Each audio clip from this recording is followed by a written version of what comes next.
Hello बच्चों, मैं उमानाथ पांडे स्वागत करता हूं आपका आपके अपने यूट्यूब चैनल गवर्नमेंट एग्जाम्स अड्डा में। सबसे पहले तो आप सभी लोगों को धनतेरस की ढेर सारी शुभकामनाएं। बच्चों, ये वीडियो रेगुलर, प्राइवेट, इंप्रूवमेंट और कंपार्टमेंट सभी बच्चों के लिए खास होने वाला है। क्लास 10th और क्लास 12 के बच्चों को इस वीडियो को पूरा जरूर देखना है। लेकिन उससे पहले आपने अभी तक हमारा चैनल सब्सक्राइब किया है या नहीं किया है तो अभी कर लीजिए। और क्यों आज तक आपने नहीं किया ये हमें बता दीजिए। अगर आपने किया है तो भी बता दीजिए कि आप कहाँ से वीडियो देख रहे हैं और कौन सी परीक्षा देने वाले हैं। सबसे पहले बच्चों, आप लोगों को मैं एक बड़ी खुशखबरी दे दूं। हमारे साथ 2 बच्चे जुड़े हुए थे।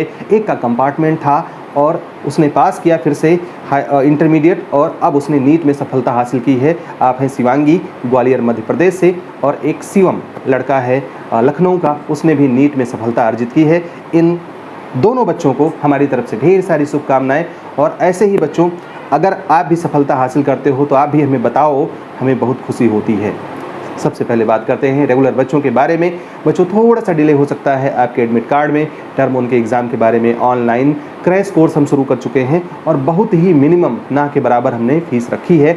अगर आपने इनरोलमेंट नहीं कराया है तो करा लीजिए। देखो बच्चों, आपने स्ट्रेटेजी बनाई होगी, कैसे करना है, क्या नहीं करना है, उसके हिसाब से आप पढ़ रहे होंगे और उस पढ़ाई को जारी रखिएगा। टाइम टेबल थोड़ा बहुत देर सवेर आ जाएगा, लेकिन ऑनलाइन एग्ज़ाम नहीं होगा, इस बात की गारंटी मैं ले रहा हूँ। नहीं होना है मतलब नहीं होना है। अगर या ऑनलाइन एग्ज़ाम का ऐसा कुछ हुआ तो एग्ज़ाम रद्द हो जाएगा, लेकिन ऑनलाइन एग्ज़ाम पॉसिबल नहीं है सीबीएसई बोर्ड में। और सीबीएसई क्या, आईसीएसई वाली बात भी अगर हम कर लें तो वहाँ भी ऑनलाइन नहीं होगा।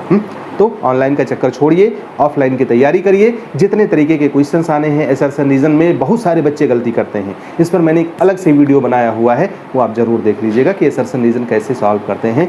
हालांकि मैं प्राइवेट, इंप्रूवमेंट, कंपार्टमेंट और रेगुलर बच्चों के लिए एक स्पेशल सेशन लेकर के आऊँगा कि किस तरीके के क्वेश्चन को किस तरीके से आपको सॉल्व करना है।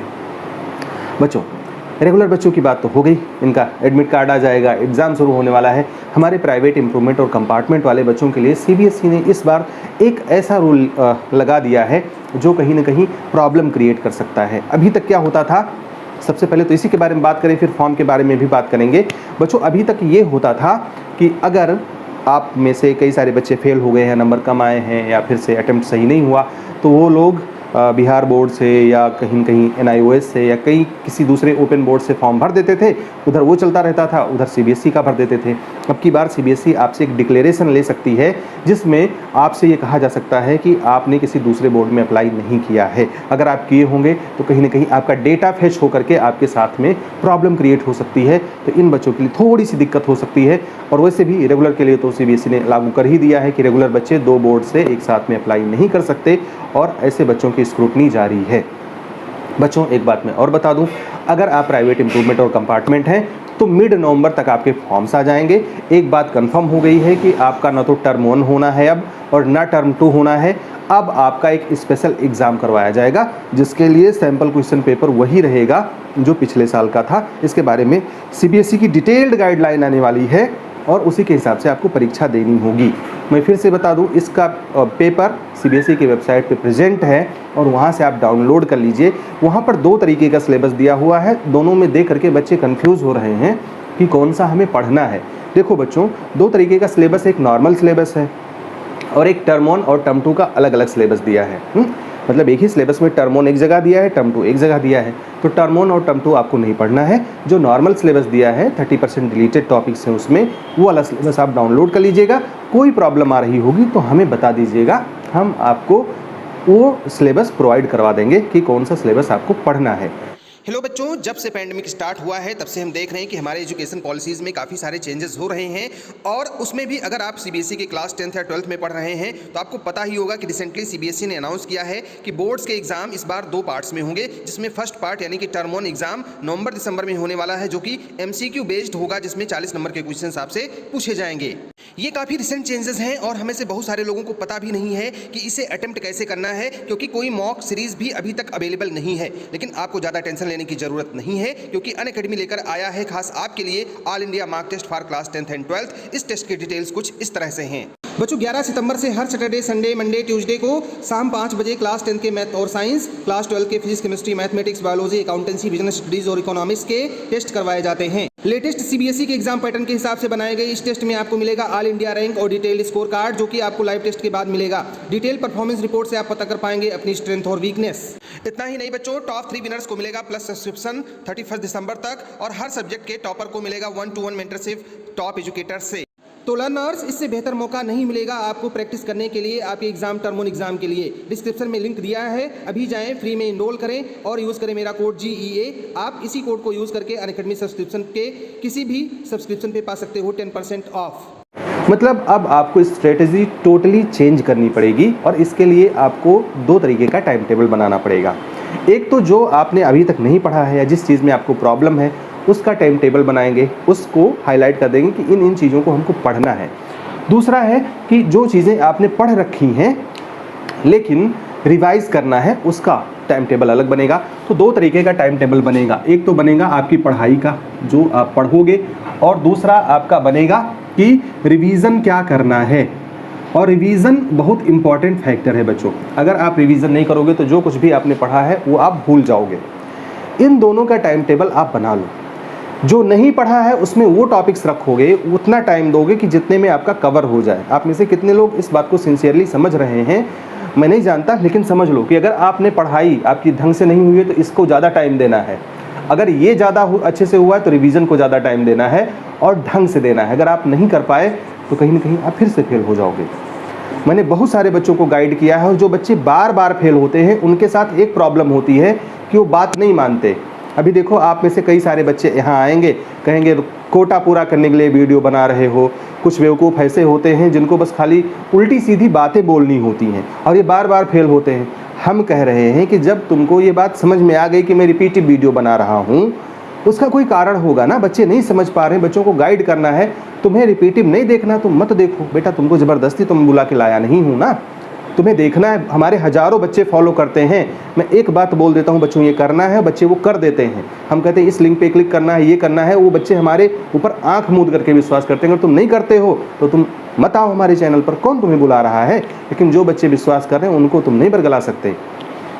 तो बच्चों 2 तरीके का टाइम टेबल बनाना है। ऐसे टाइम टेबल बनाइएगा ऊपर, और ऊपर वाले में यहाँ 2 पार्ट कर लीजिएगा। ऊपर वाले में स्टडी कर दीजिए, कितनी देर आप पढ़ाई करेंगे किस किस टाइम, और रिवीजन किस किस टाइम करेंगे। दोनों बड़ा इंपॉर्टेंट है। रिवीजन से आपकी रिकॉलिंग पावर बढ़ती है और आपकी मेमोरी बढ़ती है। जो स्टडी करते हैं उससे आपके कॉन्सेप्ट क्लियर होते हैं। अगर कहीं भी किसी भी कॉन्सेप्ट में क्लियरिटी नहीं हो पा रही है तो आप हमें बताइएगा, हम उस कॉन्सेप्ट पे वीडियोस बना करके आपकी क्लियरिटी, उस कॉन्सेप्ट को क्लियर करवा देंगे।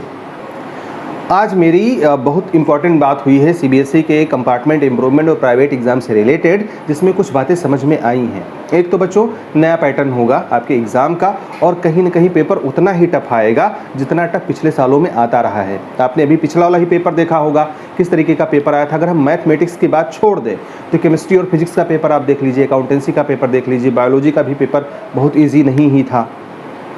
तो उसी तरीके के पेपर को इस बार आपको क्वालिफाई करना है। टेंशन नहीं लेना है। टेंशन लेकर के क्या करोगे यार, तुम्हें अब एग्ज़ाम देना है तो टेंशन लेकर के तो पढ़ाई नहीं हो पाएगी। तो ढंग से पढ़ाई करो, आज ही से लग जाओ तो बहुत अच्छा खासा टाइम आपके पास में है। हाँ, थोड़ी प्रॉब्लम तो होगी क्योंकि ये बच्चे आसानी से पास कर जाएंगे और ढेर सारा नंबर ले आएंगे।